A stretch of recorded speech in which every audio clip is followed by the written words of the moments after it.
क्या है कि पिछले 15-20 सालों में जो गांव में विकास होना चाहिए था वो यहाँ नहीं हो पाया है।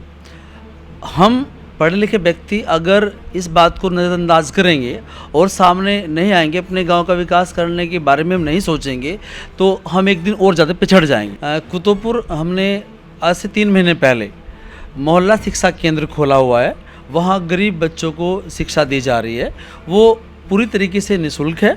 वहाँ जो अध्यापिका बच्चों को पढ़ा रही है उनकी पे भी मैं खुद अपनी ओर से करता हूँ। हमारे यहाँ 36 बिरादरी है, 20-25 हज़ार व्यक्ति है, तो आए दिन कुछ ना कुछ हर घर में कोई ना कोई बीमारी सीमारी लगी रहती है। तो हमने एक एम्बुलेंस, सबसे पहले एक एम्बुलेंस की व्यवस्था करेंगे अपने यहाँ अपने निजी धनराशि से, और वो इसलिए होगी कि वक्त ज़रूरत पड़ने पर गाड़ी एम्बुलेंस बाहर से आने में देरी हो जाती है और कहीं आपकी घटना हो जाती है, आदमी मर तक जाता है। तो नमस्कार, मैं परवेश राय, आप देख रहे हैं द न्यूज़ वाला नेटवर्क।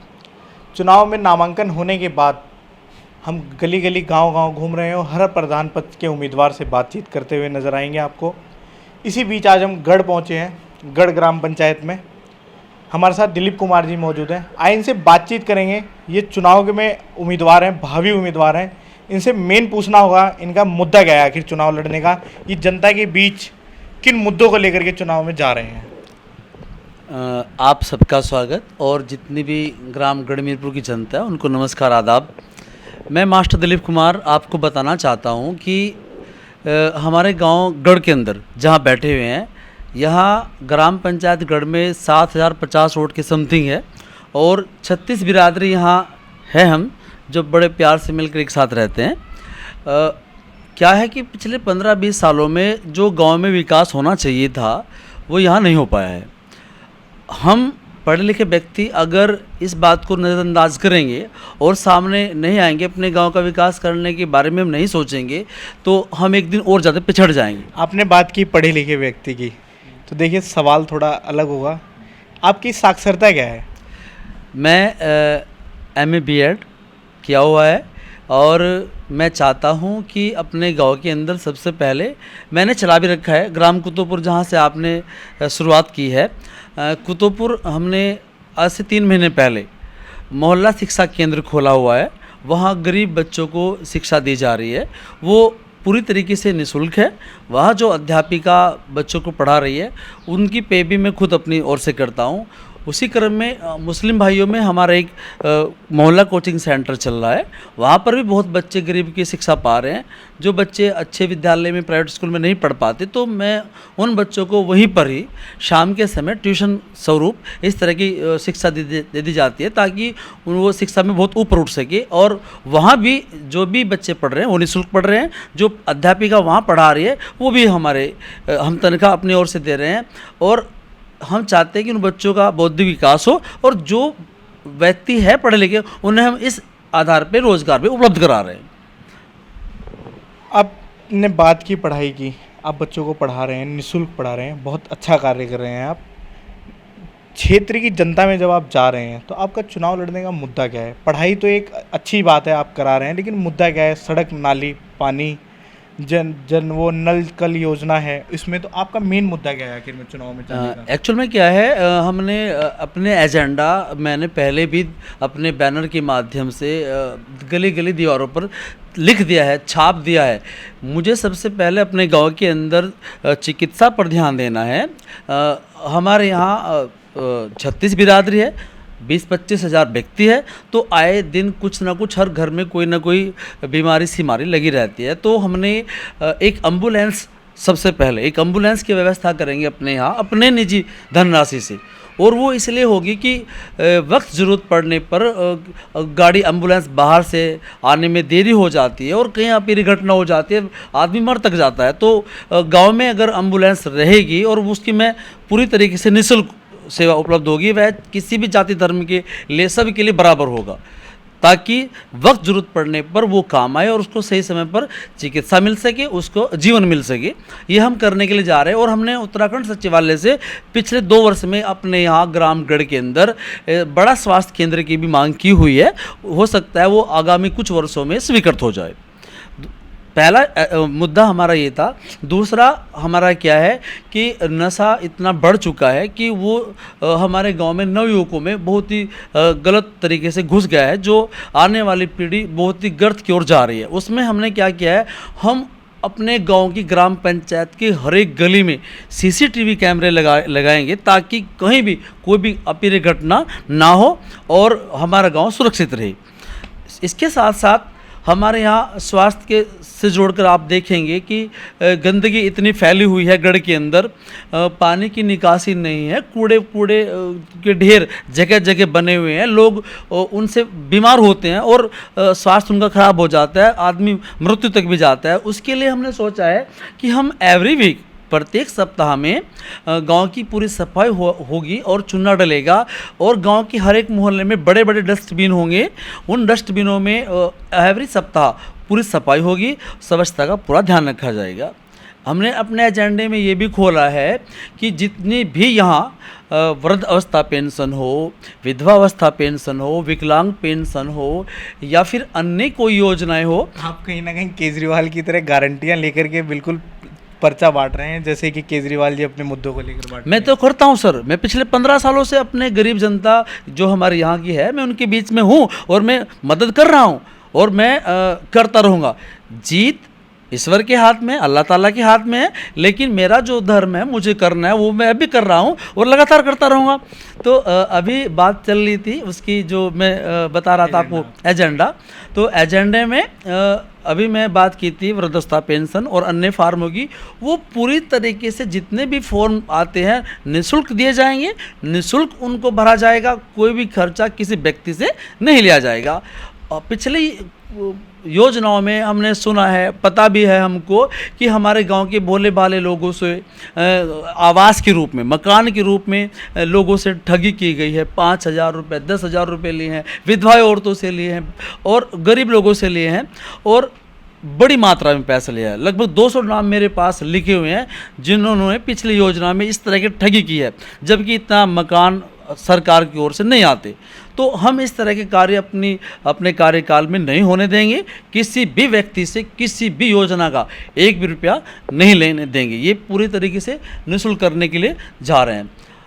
आपने बात की कि आप पिछले 15 वर्षों से ग्राम के बीच में, आप 2012 में कहीं ना कहीं 36 वोटों से चुनाव हार गए थे। ऐसी क्या वजह रही थी कि आप 36 वोटों से सिर्फ चुनाव हार गए? क्या है सर, ये जवाब मेरे से बेहतर हमारे गांव वाले भी दे सकते हैं कि पहला चुनाव था, कुछ लोग जानते थे कि आप उस टाइम पहली बार चुनाव लड़े थे और पहली बार ही आप कहीं ना कहीं सिर्फ 36 वोटों से आ रहे हैं। सर बिल्कुल, मैं पहली बार चुनाव लड़ा था और मैं बच्चों को पढ़ाता हूँ, लोग मुझसे प्रेम करते थे और मुझे लगता था कि एक टीचर, एक पढ़ा लिखा व्यक्ति अपने गांव का विकास कर सकता है। उस क्रम में मैं जब आया तो लोगों, एक यंग था, मात्र मेरी 31 साल की उम्र थी, लेकिन फिर भी मुझे मुस्लिम भाइयों का जो वोट मिला और हिंदू भाइयों ने भी मुझे दिया है वोट, मैं उनका एहसान जीवन भर रहूँगा कि मुझे वो वहाँ तक लेकर गए। और उसके बाद हम लगातार अपने समाज से, अपने गाँव वालों से जुड़े रहे, उनकी ज़रूरतों को पूरा करते रहे।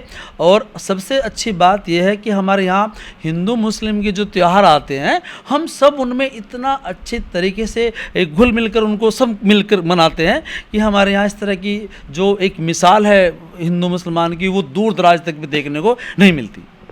आपने बात की पिछले 15 वर्षों से आप क्षेत्र के लिए काम कर रहे हैं, तो देखिए बीच में कहीं ना कहीं 2 वर्ष पूरा देश कहीं ना कहीं महामारी की वजह से परेशान था, तो आपने उस बीच क्या किया क्षेत्र की जनता के लिए? सर मैं अपने मुंह से ये बात कहता हुआ अच्छा नहीं लगूँगा, लेकिन फिर भी जब आपने सवाल पूछा है तो मैं आपको बताऊं कि अभी लॉकडाउन जब हुआ था और महामारी आई थी, तो हर समाज के, हर वर्ग के गरीब लोग रहते हैं और बहुत सी परेशानियाँ आई उनके सामने। खाने पीने की सामग्री की दिक्कतें हुई। ईश्वर जानता है, अल्लाह ताला जानता है, हमारे गांव के लोग भी जानते हैं।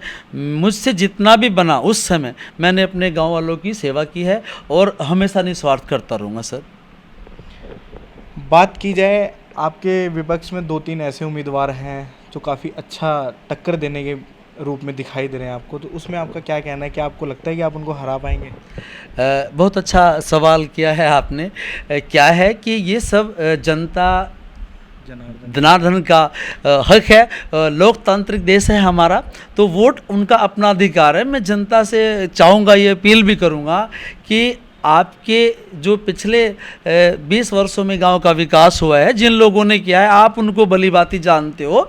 और आपको एक पढ़ा लिखा व्यक्ति जो जाति धर्म से ऊपर उठकर अपने गांव की भलाई कर सकता हो, अपने गांव में विकास कर सकता हो, उत्तराखंड सचिवालय से या अन्य विभागों से गांव के अंदर योजना ला सकता हो और यहां पर धरातल में काम कर सकता हो, आप उसे चुनिए। मैं ये नहीं कहता कि आप मुझे चुने, आप उसको चुनिए जो पढ़ा लिखा व्यक्ति हो और जब सब समाज को एक साथ लेकर चलता हो और अपने गाँव की भलाई कर सकता हो।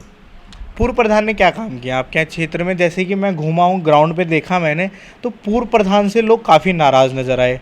दूसरी बात, नाली भी बिल्कुल टूटी फूटी, सड़कें नहीं थी। इसमें आप मतलब क्या लगता है आपको, ऐसा क्यों किया उन्होंने? या तो वही बता पाएंगे, बट फिर भी आप कहीं ना कहीं विपक्ष के होने के नाते क्या लगता है आपको, उन्होंने काम क्यों नहीं किया?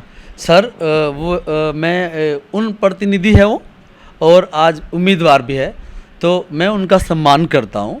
लेकिन ये फैसला मैं अपने जो गांववासी है, जो वोटर लोग हैं, जनता जनार्दन है, वो उनके ऊपर छोड़ता हूँ कि निर्णय करने वाले वो है। अगर उनको लगता है कि जो पिछले वर्षों में हुआ है वो नहीं होना चाहिए था, विकास करना चाहिए था, तो जनता सबसे सर्वोपरि है।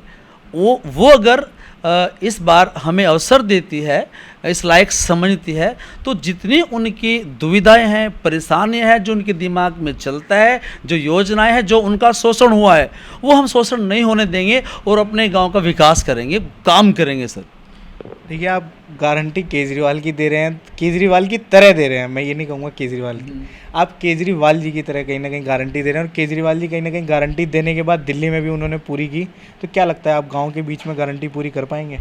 सर क्या है कि पिछले 15 सालों से एजेंडा जो थे पढ़ाई को लेकर के, देखिए मैं काफ़ी ग्राम में घूम चुका हूँ, एक सबसे अलग एजेंडा देखने को मिला, सबसे अच्छा लगा आपसे बातचीत करके। तो अब क्या लगता है कि आप सिर्फ वादे कर पाएंगे या फिर सफल होने में? सर जिस व्यक्ति ने बिना ग्राम प्रधान के रहते हुए, अभी हम ग्राम प्रधान नहीं है, लेकिन फिर भी हमने समाज की सेवा की है और लगातार हम लोगों से जुड़े हुए हैं, हर हाल में उनकी सहायता करते हैं। शीतकालीन होती है तो हमारे से जितना होता है, विधवा औरतों को हम कंबल वितरण करते हैं। आए जितने भी हिंदू मुसलमान के त्यौहार होते हैं, जो गरीब लोग होते हैं, जो असहाय लोग होते हैं, उनकी हमारे से जितनी मदद होती है वो करते हैं। और वक्त ज़रूरत पड़ने पर जो गाँव वाले आते हैं, आपस में झगड़ा हो जाते हैं या कहीं ज़रूरत होती है किसी काम की, हम उनकी अब भी हेल्प कर रहे हैं, सहायता कर रहे हैं। और जो एजेंडा हमने दिया है, वो एजेंडा एक बिंदु भी उस एजेंडे में ख़त्म नहीं होगा, सारे काम धरातल पर किए जाएंगे। अभी हमने उत्तराखंड सचिवालय से डिमांड की है पिछले वर्ष कि प्रत्येक हमारे गांव के हर मोहल्ले में एक सोलर लाइट होती है। सोलर लाइट की हमने डिमांड की है। अगर लाइट चली जाती है तो हमारे गांव में अंधेरा नहीं होगा, चारों ओर प्रकाश होगा, लाइट होगी और कई चीज़ों से हम बच सकते हैं। तो ये चीज़ हमारी चलती रहेगी। ये हमारे साथ दिलीप कुमार जी मौजूद थे, बिल्कुल केजरीवाल जी की तरह गारंटी दे रहे हैं। ये तो देखिए आने वाले गढ़ की जनता बताएगी इनको चुनती है या नहीं चुनती है। काफ़ी अच्छा इनका पूर्व समय से देखने को मिला है कि यहाँ पे काफ़ी अच्छा विकास किया है इन्होंने, जनता के लिए हमेशा साथ भी खड़े रहे हैं। जनता का ये भी कहना है कि इन्होंने कंबल भी बांटे हैं, महामारी के समय में इन्होंने साथ भी दिया है जनता का। अब ये तो देखिए जनता के ऊपर छोड़ दिया जाएगा कि जनता इनको समर्थन करती है या नहीं। इसी तरह की तमाम खबरों को देखते रहने के लिए बने रहिए हमारे साथ द न्यूज़ वाला नेटवर्क हरिद्वार।